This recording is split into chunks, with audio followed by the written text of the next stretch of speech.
Some games will always have a special place in my heart. One of those games is called Pac-Man. It inspired and changed so many parts of my life. From art, comics, graphic novels, all fueled my imagination after I played this game. It also gave me the ability to cope with an unwanted growing family. This is my life with Pac-Man.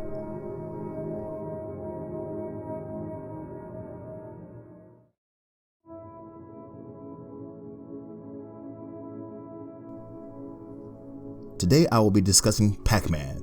Wagga Wagga Wagga! Or Wagga Wagga Wagga? Pac-Man is a maze arcade game developed and released by Namco in 1980. The original Japanese title of Pac-Man, derived from the character's hockey puck's shape, was changed to Pac-Man for international releases as a preventative measure against defacement of the arcade machines. We all know what they're preventing. Pac-Man? What rhymes with puck? Development of Pac-Man began in 1979, directed by Toru Iwate. Iwate wanted to create a game that could appeal to women as well as men. The inspiration of Pac-Man was the image of a pizza with a slice removed. Pretty clever, honestly. The objective of the game is to accumulate as many points as possible by eating dots, fruits, and ghosts. When all the dots on the stage are eaten, then that stage is complete and the player will advance to the next.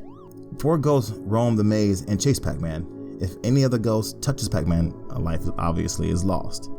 Between the summoner stages, one of 3 intermissions of animations play, where Pac-Man is being chased by Blinky, the red ghost, in comedic scenarios. The characters of Pac-Man were designed to be cute to appeal to younger players also, and indeed they did succeed. Pac-Man is listed as one of the greatest video games of all time, and the second video game I played as a kid. At the time in my life, I was 7 years old and my father had just remarried to a woman with 4 children from a previous marriage. So it was myself and my 2 younger sisters, in addition 3 new stepbrothers and 1 stepsister. It was the 1980s version of the Brady Bunch and Good Times. I quickly developed a relationship with the older boy named Ronald, who was 14 at the time. He was really smart and introduced me to all things nerddom, like comic books, Dungeons and Dragons, and Tolkien. Reading The Hobbit was pivotal in fueling my imagination. Those elements inspired me to really push myself as an artist and a writer. Every character I drew, I did a small bio and a small story for each one, just like out of the Marvel Universe compilation. Ronald was also obsessed with Pac-Man. He even bought the book Mastering Pac-Man by Ken Uston. I would tag along with him to the corner store, which had a few games and some pinball machines. He would play Pac-Man, which seemed like forever.